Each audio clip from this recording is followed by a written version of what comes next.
la constellation d'Orion. Il n'y a pas à dire, de mon point de vue, c'est vraiment une des plus belles constellations visibles depuis l'hémisphère nord. En fait, je ne lui vois que 3 petits défauts. Déjà, elle est visible qu'en hiver, donc pour observer les objets de cette constellation, il faut être pas mal motivé parce qu'il peut faire méchamment froid.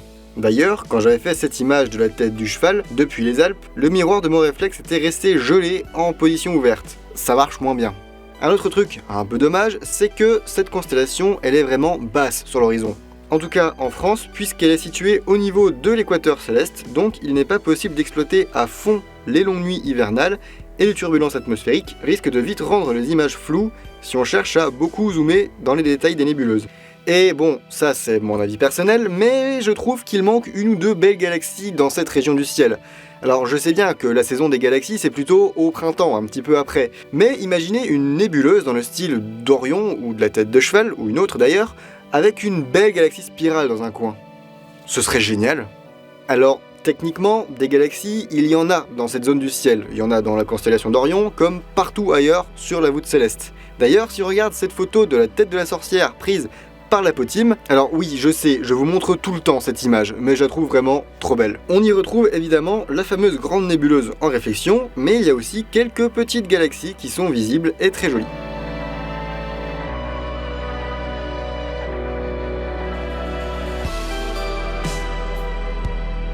Bon après, cette image, c'est le résultat de 42 heures de temps de pause accumulé par la meilleure lunette de chez Takahashi, et le tout à 2000 mètres d'altitude dans un des déserts les plus secs au monde. Donc voilà, a priori, sortir une image de ce genre-là en Europe, avec du matériel nomade, c'est plus ou moins impossible. À côté de ces 3 petits défauts, et encore le dernier c'est plus mon avis, cette constellation est vraiment très jolie, elle est facile à repérer, on y trouve un des objets les plus brillants du ciel profond, ce qui permet de la distinguer avec une simple paire de jumelles et d'y voir quelques petits détails avec presque n'importe quel télescope amateur, donc pour montrer à un novice, c'est vraiment top. En plus de ça, les différentes nébuleuses qui s'y trouvent permettent de faire de la photo avec presque tous les champs de vue possibles et imaginables. Que ce soit en grand champ à l'objectif photo, même sans monture astro, ou avec de bons gros télescopes bien costauds pour aller chercher les détails des nébuleuses comme la tête de cheval par exemple. Bon, pourquoi est-ce que je reviens sur cette région du ciel alors que j'en ai déjà pas mal parlé il y a 2 ans? Et bah à l'époque, j'avais fait 3 images. Une première de la nébuleuse d'Orion, une image de la tête de cheval que j'aime bien même s'il y a de bons gros défauts sur les aigrettes, et une photo de la constellation dans son ensemble prise avec un objectif de 50 mm.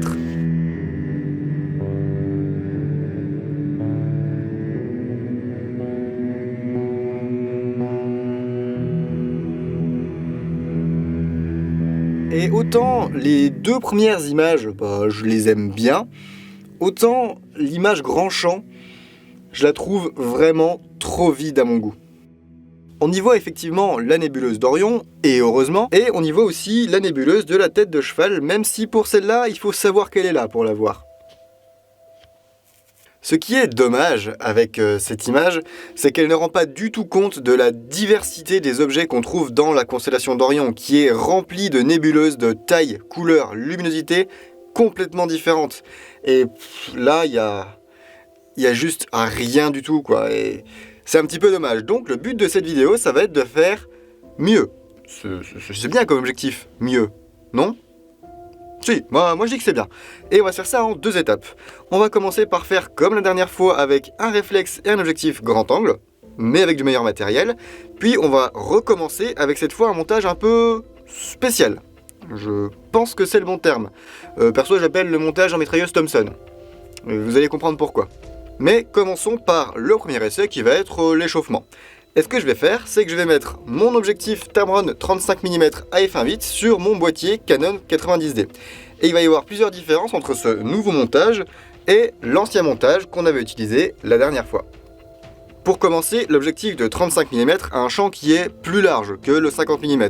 Bon après ça c'est ni bon ni mauvais, c'est juste que j'ai fait avec ce que j'avais. Par contre, le 35 mm, il est bien plus moderne que mon vieux 50 mm, donc il est mieux corrigé, ce qui veut dire qu'il permet d'avoir des étoiles plus ponctuelles et des images plus piquées à diaphragme égal. Le boîtier Canon 90D est aussi bien plus moderne que le Nikon D3200. Il est donc moins sensible au bruit, mais surtout, le Canon 90D est défiltré. Et c'est ça qui risque de faire une grosse différence, puisqu'il va permettre de mieux révéler les grands nuages d'hydrogène présents dans la constellation. Ils ne sont déjà pas bien brillants, donc c'est mieux de ne pas avoir un filtre qui atténue encore le beau rouge vif de ces grandes nébuleuses. Bon, trêve d'introduction, on a assez parlé, je pense qu'il est temps de s'y mettre. Va pour un petit timelapse. Je précise juste une chose, c'est que j'ai pas pu faire le timelapse avec le boîtier Canon, puisque c'est avec le boîtier Canon que je fais des timelapses. Donc vous aurez un timelapse d'autre chose, peut-être un télescope, je sais pas encore, j'ai pas décidé. Voilà!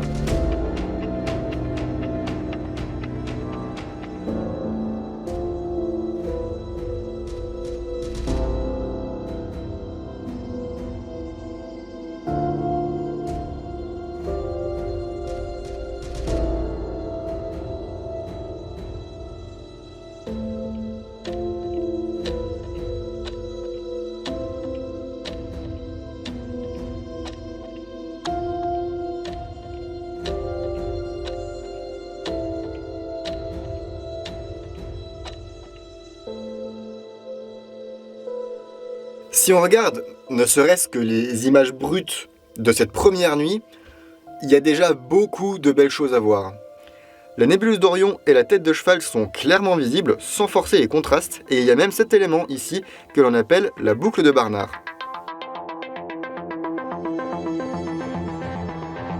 C'est sur des objets comme la boucle de Barnard que le défiltrage a vraiment son importance, parce qu'avec cette nouvelle image, le capteur a reçu bien plus des photons rouges qui viennent de ces zones d'hydrogène ionisé, ce qui a pour effet que l'hydrogène ionisé est bien plus contrasté par rapport aux étoiles et au fond du ciel.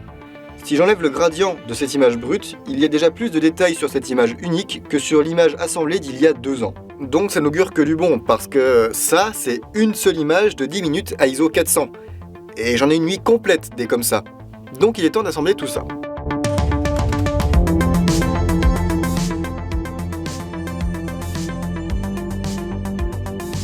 Oui, je sais, c'est décevant vu comme ça.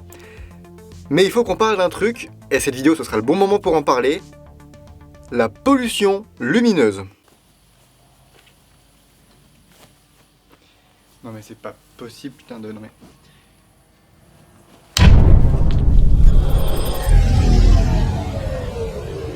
Ah, bah oui, non mais c'est bien comme ça. Quand on utilise un télescope qui a 2 ou 3 degrés de champ de vue, le gradient amené par la pollution lumineuse est minime, voire complètement invisible, en particulier si on photographie des objets qui ne sont pas trop bas sur l'horizon. Mais avec ce montage, j'ai 35 degrés de champ de vue, pas 2 ou 3. Et en plus, Orion, elle ne passe jamais au zénith à nos latitudes. Elle suit l'équateur céleste, donc elle ne dépasse jamais les 45 degrés au-dessus de l'horizon en France métropolitaine. Et à moins peut-être d'aller se perdre en plein milieu des Alpes, le gradient apparaît très vite, même sous un ciel qui paraît bon lorsqu'on utilise un télescope. Et oui, l'astrophoto grand champ au premier abord, ça a l'air beaucoup plus simple que l'astrophoto avec un télescope. On n'a pas de problème de suivi, on n'a pas de problème de vent, il n'y a pas nécessairement besoin d'avoir une monture gigantesque, mais en fait, on a juste d'autres problématiques. Et la pollution lumineuse, c'en est une des plus importantes. Mais il y a quand même des solutions, parce que là, telle quelle, l'image n'est juste pas exploitable. Et ici, comme l'image a déjà été prise, je vais utiliser une solution logicielle qu'on appelle l'extraction de gradient. C'est une solution logicielle qui fonctionne pas trop mal, mais l'idéal c'est quand même d'utiliser un filtre anti-pollution, comme par exemple le filtre L-Pro, qui va pas supprimer, mais en tout cas atténuer ce problème de gradient. Parce que de manière générale, c'est toujours mieux de supprimer les problèmes ou d'atténuer les problèmes à la source plutôt que d'utiliser des logiciels pour compenser les défauts des images. Mais dans mon cas, j'ai pas pu faire ça, donc je vais le faire de façon logicielle. Et pour ça, je vais utiliser Cyril, qui va générer une matrice de petits carrés où la luminosité du fond de ciel sera calculée. Il est donc possible de connaître l'évolution du gradient dans l'image pour le corriger. Une fois que c'est fait, la luminosité du fond du ciel est bien plus homogène, et donc c'est possible de bien plus pousser les contrastes.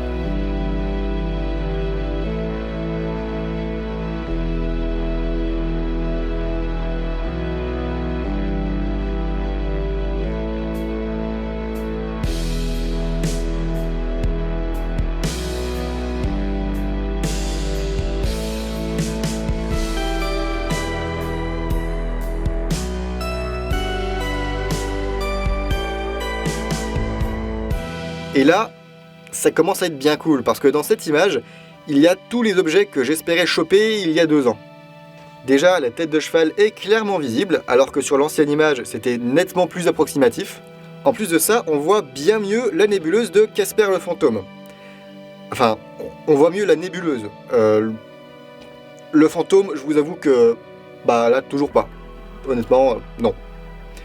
Et pour rester dans les trucs qui font peur, enfin je suppose en tout cas, la nébuleuse en réflexion de la tête de la sorcière est bien présente cette fois, même si elle est encore bien faiblarde. Il y a aussi cette grande nébuleuse ici que pour le coup je ne connaissais pas et qui s'est invitée sur mon image lorsque je l'ai repérée sur les images brutes.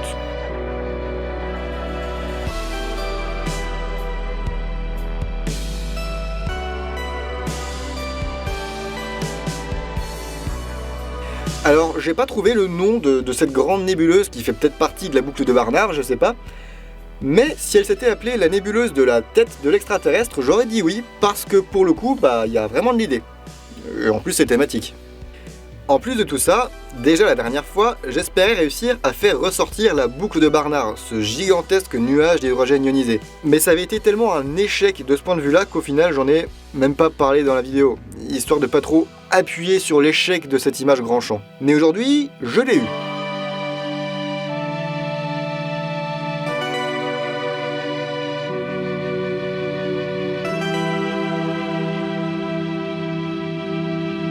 Je suis déjà bien content de la marge de progression, mais il reste une chose que cette image ne met pas super bien en valeur. Et effectivement, si on la regarde, on a un peu l'impression qu'il y a plusieurs objets, séparés les uns des autres.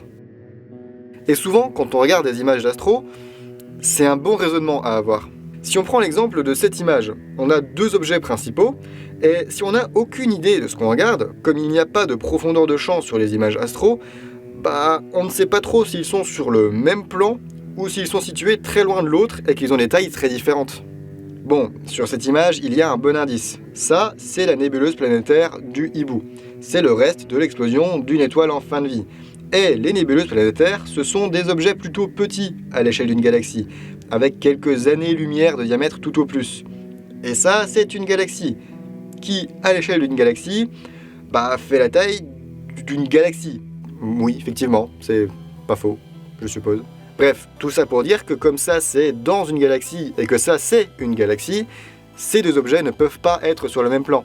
Il y en a un qui est petit et proche, enfin relativement petit et relativement proche, et l'autre qui est grand et beaucoup plus éloigné.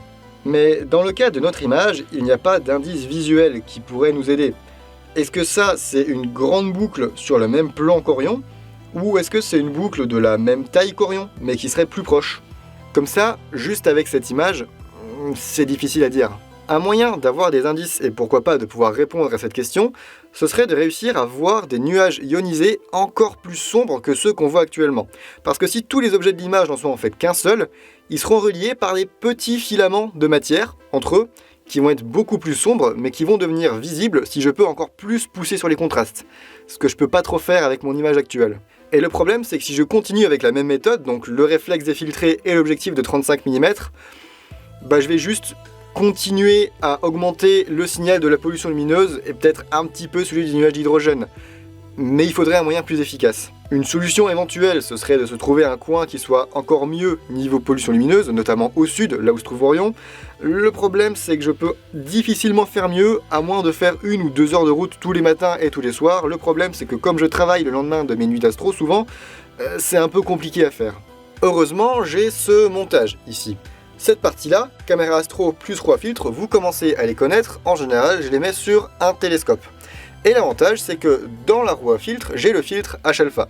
Ce que ça veut dire, c'est que je vais pouvoir atténuer la lumière des étoiles, presque complètement retirer la pollution lumineuse, tout en laissant passer presque toute la lumière qui vient des nuages d'hydrogène ionisé. Donc ça va me permettre d'énormément augmenter le contraste sur ces nuages-là. Donc l'idée c'est de monter cette caméra astro derrière l'objectif de 35 mm avec ce petit adaptateur, ce qui permet de faire de la photo grand champ avec les filtres interférentiels et la caméra astro refroidie. Et là, vous commencez à comprendre ce que je veux dire par montage en mitrailleuse Thomson. Le but de ce montage, ça va être de faire une image en H-alpha LRVB. Ce que ça veut dire, c'est que je vais avoir une première couche H-alpha où il y aura les nébuleuses d'hydrogène ionisé rouge qui seront très bien visibles, plus un petit peu les étoiles, mais qui seront fortement atténuées, et surtout, il y aura presque plus de pollution lumineuse. Et ensuite, je vais faire les 4 couches L, R, V, B. Ces 4 couches vont me donner une image qui sera assez proche de celle qu'on avait au réflexe. Ensuite, j'assemble tout ça, et ça me donne une image couleur, mais où les nébuleuses hydrogène ionisées rouges sont nettement plus contrastées et visibles.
Ce qui est cool avec ces brutes H-alpha, c'est qu'elles m'ont permis d'exploser mon record de temps de pause. Avec des étoiles rondes, je précise, parce que sinon, il n'y a rien de compliqué. Effectivement, je me suis fait plaisir avec des temps de pause de 20 minutes sur le filtre H-alpha.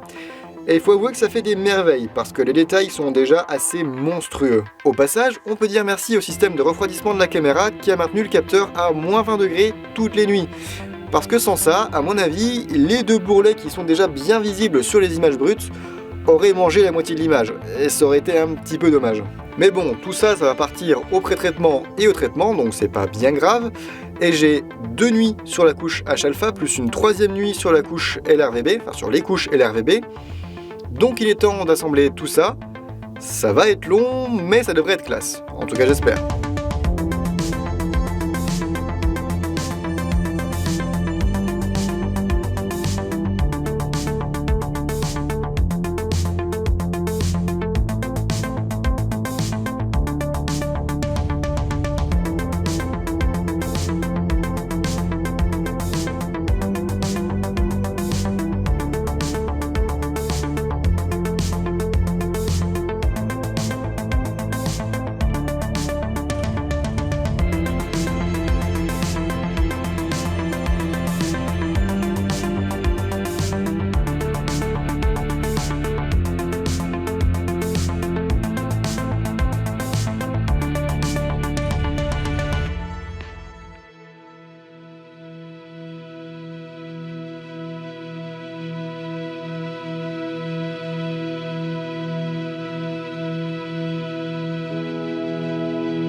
Sans surprise, toutes les grandes zones d'hydrogène ionisé sont bien plus visibles.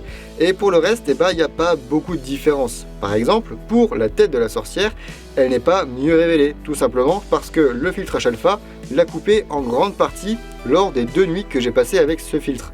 Donc sur la tête de la sorcière, c'est la même chose. Pour tout ce qui n'est pas de l'hydrogène ionisé, j'ai passé environ le même temps cumulé avec le 90D et avec la caméra Astro. L'avantage de cette image à plusieurs couches, c'est que ça va me permettre de mettre en valeur l'effet de la pollution lumineuse. L'idée, c'est que je vais augmenter le contraste exactement de la même façon pour une image en H-alpha et pour une image sur la couche luminance. Et comme pour la couche H-alpha, il n'y a quasiment aucune pollution lumineuse, ça montrera le bordel que c'est sur la luminance. Et vous allez voir, ça fait peur à voir. Non, il n'y a aucune blague là. J'ai appliqué exactement le même traitement aux 2 images sous GIMP. Ce qui veut dire que s'il n'y avait littéralement aucune pollution lumineuse, imaginons qu'il y ait une coupure d'électricité générale sur l'intégralité de la planète, je devrais avoir la même noirceur dans les zones sans étoiles sur les deux images. Bon, c'est pas tout à fait exact, parce qu'il y a des phénomènes de pollution lumineuse naturelle, avec l'ionisation de l'atmosphère en haute altitude. C'est un phénomène qui est assez similaire aux aurores boréales, et qui se produit à nos latitudes, mais avec beaucoup moins d'intensité que les aurores boréales visibles au niveau des pôles. Mais bon, dans les faits, sur l'image, elle, que je vous ai présentée, le fond du ciel qui n'est pas noir, c'est quasi exclusivement dû à de la pollution lumineuse artificielle, et ça donne une idée du niveau de pollution lumineuse en France, même dans les zones relativement isolées, qui est un peu craignos, je dois le dire. C'est embêtant, c'est dommage. J'aimerais bien avoir un fond de ciel un peu plus noir, parce qu'avec 10 minutes de temps de pause, on devrait être capable de voir la boucle de Barnard sur une image de ce genre.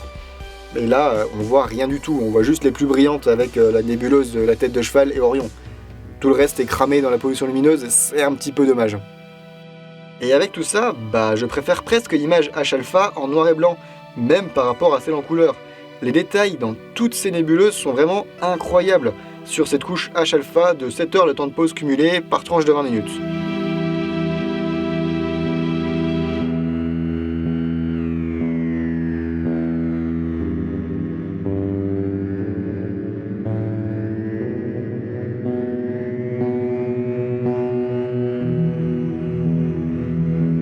A noter que j'ai même dû enlever un petit gradient sur la couche H-alpha. Alors ça n'a rien à voir avec le gradient monstrueux qu'il y avait sur l'image L, mais bon, ça donne une idée du niveau de pollution lumineuse en France qui est catastrophique. Je pense que c'est le bon terme. La raison pour laquelle on a du gradient sur la couche H-alpha, c'est parce que maintenant tous les éclairages ne sont plus au sodium, parce que les éclairages jaunes au sodium sont complètement invisibles sur une couche H-alpha.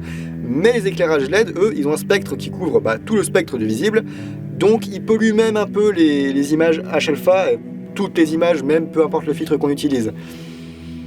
Donc bon, voilà, ça fait mal, c'est dommage, mais bon, l'image H-alpha reste quand même plutôt très jolie.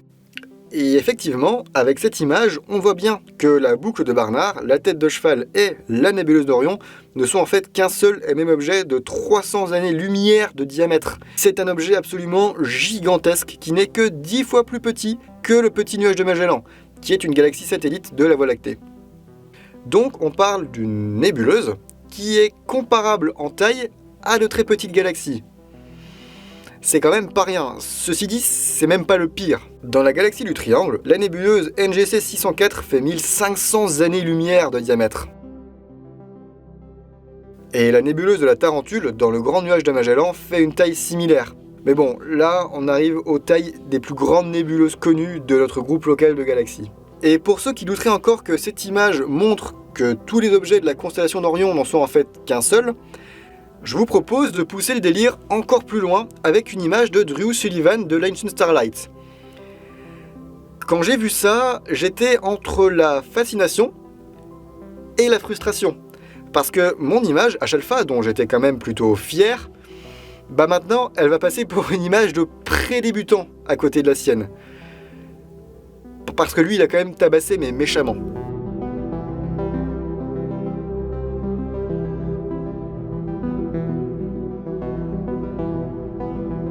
Cette fois, on remarque que ce nuage s'étend jusqu'à la tête de la sorcière qui fait aussi partie de la même zone de l'espace. Et là, on commence à comprendre le concept de pouponnière d'étoiles, que sont ces gigantesques nuages d'hydrogène. Parce que même si la densité de ces nuages d'hydrogène est ridiculement faible, du genre des milliards de fois moins dense que l'atmosphère terrestre au niveau de la mer, et je dis pas ce chiffre au pif, c'est vraiment l'ordre de grandeur, cette densité de quelques particules par centimètre cube, et c'est pas beaucoup, mais étendu sur des centaines d'années-lumière, ça donne une masse totale de plusieurs milliers de fois celle du Soleil. Et c'est une masse suffisante pour allumer une quantité monstrueuse de nouvelles étoiles. Notre Soleil vient de la contraction des gaz sur des millions d'années d'une formation similaire à celle-ci. Et il finira un jour sa vie sous forme d'une nébuleuse planétaire, comme la nébuleuse du Hibou, ou celle de l'œil de chat. Et cette explosion viendra ensuite perturber d'autres nuages de gaz dans la Voie lactée, qui formeront à leur tour de nouvelles étoiles, et ainsi de suite pour encore un sacré bout de temps. Et on arrive à la fin de la vidéo. J'espère qu'elle vous a plu. J'ai tenté un petit truc avec ces petits collages de maternelle magnifiques, mais qui me permet d'afficher les images logiciellement par-dessus. J'espère que le résultat était correct. Je sais pas si je ferai ça à chaque fois parce que ça prend du temps pour faire le montage là-dessus, mais j'avais envie d'essayer pour voir. En tout cas, j'espère qu'au-delà de ce détail, la vidéo dans l'ensemble vous aura plu. Ça fait un sacré bout de temps que j'avais pris cette image, mais je me disais que ça pouvait être intéressant de faire une vidéo sur ce sujet. J'ai parlé de plein de choses, je suis parti un peu dans tous les sens, mais j'espère que ça vous a quand même plu dans l'ensemble. Si c'est le cas, n'hésitez pas, vous connaissez la chanson, hein, likez, partagez, commentez. Bref, ciao les gens, et à la prochaine!